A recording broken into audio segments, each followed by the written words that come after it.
तो आम ए ट्रेन में बसी सारी आपण मैंने देखिपे गाँव को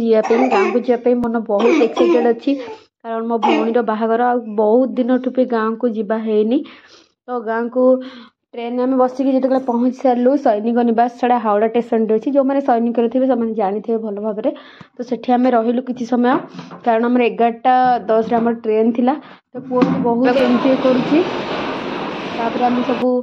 ये पुओ खेल सारापर आम खावाई गलु खाଇବା चिकेन डाली और मोर किसी एक्सट्रा तरकारी थी नहीं रुटी की तरकारी करके भल भाव में आम खाईदेलु खावा पुओ तो से बहुत एंजॉय करुला देखिपे वो ये खेल सार लगी पड़ा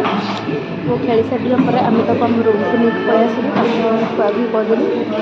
एमती रेस्ट कलापर आम ट्रेन ट्रेन बसी जाइए मुझे राति रिकॉर्डिंग कर पाइलिनी डायरेक्ट जी आम घर कथा चलतु वीडियो भल लगे लाइक एंड सब्सक्राइब कर देवे।